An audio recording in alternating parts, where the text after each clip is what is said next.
तो अभी तक आप लोगों को पता चल ही गया होगा यूट्यूब के माध्यम से कि TRE 4 की वैकेंसी बहुत जल्द आने वाली है, क्योंकि माननीय ACS H सिद्धार्थ जी ने कहा है कि मध्य विद्यालय में न्यूनतम 8 शिक्षक होनी चाहिए और प्राइमरी में होनी चाहिए 1 से 5 तक में।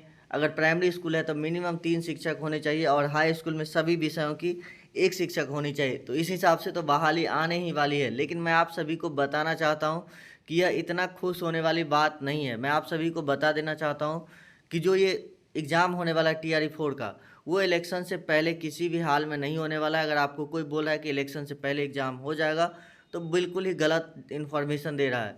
इलेक्शन के बाद ही एग्ज़ाम होगी और हो सकता है एग्ज़ाम आपको 2026 में देखने को मिले। इलेक्शन से पहले एग्ज़ाम होने की संभावना न के बराबर है। वैसे भी अगर फॉर्म आ जाए इलेक्शन से पहले, यही बहुत बड़ी बात होगी। यहाँ पर सबसे पहले जो ये लेटर निकला है, इस लेटर को अगर आप ध्यान से देखेंगे तो आपको पता चलेगा कि यहाँ पर नई नियुक्ति के बारे में बात नहीं की गई है। उन्होंने ये कहा है कि यहाँ पर आप देखेंगे, चलिए दूसरा लेटर में हम देखते हैं। यहाँ पर सबसे पहली बात यह है कि हमें ये ध्यान देने वाली बात है इसमें कि अगर किसी भी, यहाँ पर देखिए इस पॉइंट को देखते हैं लेटर में, सभी सरकारी प्राथमिक विद्यालयों में जो यहाँ पर न्यूनतम जो है यहाँ पर प्राइमरी में 3 शिक्षक होने चाहिए और माध्यमिक विद्यालय में 1 से 8 शिक्षक, 1 से 8 वाले क्लास में न्यूनतम 8 शिक्षक होने ही चाहिए और उच्च माध्यमिक में हर एक विषय के लिए 1-1 शिक्षक होने चाहिए। अब यहाँ पर जिला शिक्षा पदाधिकारी का दायित्व होगा कि ई-शिक्षा पोर्टल के माध्यम से इन विद्यालय में शिक्षकों के मानक के आधार पर प्रतिनियुक्त करेंगे। सभी विद्यालय में शिक्षकों की संख्या की जानकारी प्राप्त करते हुए राज्य का कमांड एंड कंट्रोल सेंटर का भी प्रयोग किया जा सकता है। इसके लिए कमांड एंड कंट्रोल सेंटर के प्रभारी से संपर्क कर सकते हैं। अब यहाँ पर बात यह है कि यहाँ पर कहा गया है कि प्रतिनियुक्त करना है, यानी कि किसी स्कूल में ज़्यादा शिक्षक है, किसी स्कूल में कम शिक्षक है। जैसा कि जो अपर मुख्य सचिव ACS सर हैं, उन्होंने कहा था पहले भी एक इंटरव्यू में कि हमारे पास शिक्षकों की संख्या पर्याप्त है, बस उनके डिस्ट्रीब्यूशन में समस्या है। डिस्ट्रीब्यूशन पे हम लोग को काम करना होगा, कहीं पे ज़्यादा शिक्षक है कहीं पे कम है, तो उसको हम लोग सुधार करने की कोशिश करेंगे।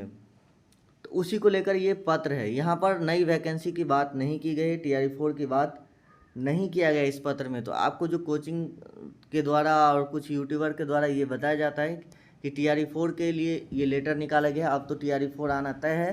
तो यहाँ पर प्रतिनियुक्त की बात की गई, जैसे ई शिक्षा कोष पे सभी टीचर का डाटा है कि कौन सब्जेक्ट के कौन सी टीचर है। अब मान लीजिए किसी स्कूल में एक ही सब्जेक्ट के 2 टीचर हैं और किसी स्कूल में उस सब्जेक्ट का कोई भी टीचर नहीं है, तो उस स्कूल से उस टीचर को दूसरे स्कूल में प्रतिनियुक्त कर दिया जाएगा। इस तरह के जो ये लेटर है इसका मतलब ये निकलता है। आई होप कि आप लोगों को समझ में आया होगा कि इस लेटर का क्या मतलब है। नहीं तो ऐसे ही यूट्यूब पे आप लोग देखते होंगे कि तरह तरह की चीज़ें, हर दिन TRE 4 का नोटिफिकेशन आ रहा है मई से ही। मैंने अपने पहले वीडियो में भी बताया कि TRE 4 का एग्ज़ाम इलेक्शन से पहले नहीं होने वाला है। किसी भी हाल में इलेक्शन से पहले होने की संभावना TRE 4 के एग्ज़ाम का नहीं लगता है, क्योंकि अभी फॉर्म भी फिलअप नहीं हुआ है। अगस्त के लास्ट में हो सकता है अगर आपको नोटिफिकेशन भी देखने को मिले, क्योंकि अभी तक रिक्तियों की गणना भी नहीं की गई है। दूसरी बात, रिक्तियों की गणना की जाती है, सामान्य प्रशासन विभाग में जाता है, वित्त विभाग में जाता है, अलग अलग डिपार्टमेंट से होते हुए वो वैकेंसी फाइनल होगी। उसके बाद जो है BPSC को अधियाचना भेजा जाएगा। उसके बाद कम से कम 1 महीने का फॉर्म भरने का समय दिया जाएगा। ऊपर से एक और समस्या है कि अभी तक एस्टेट कंप्लीट नहीं हुआ है, तो STET भी गवर्नमेंट को लेना है। STET वाले भी धरना प्रदर्शन करेंगे। तो सरकार, अभी इलेक्शन का टाइम है, नहीं चाहेगी कि किसी को नाराज़ किया जाए, तो इसीलिए इलेक्शन से पहले तो एग्ज़ाम होने की संभावना नहीं दिख रही है। जी हाँ, अगर फॉर्म फिलअप हो भी जाता है तो इलेक्शन के बाद ही एग्ज़ाम होना हो सकता है, क्योंकि जैसे ही इलेक्शन शुरू होती है उसके बाद हर एक जो अधिकारी होते हैं वो इलेक्शन के आचार संहिता लगने के बाद इलेक्शन के कार्यों में व्यस्त हो जाते हैं। शिक्षकों की ड्यूटी इलेक्शन कार्यों में लग जाती है। बहुत सारे जो स्कूल कॉलेज होते हैं वहाँ के टीचर BLO के रूप में काम करने लगते हैं। कुछ जगह पे जो बूथ सेंटर होता है और भी कई सारे तरह के काम वहाँ पर देखने को मिलते हैं।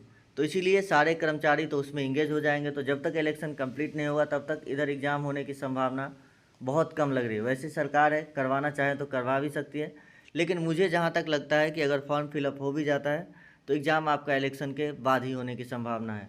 आप लोगों को क्या लगता है नीचे कमेंट करके ज़रूर बताइएगा।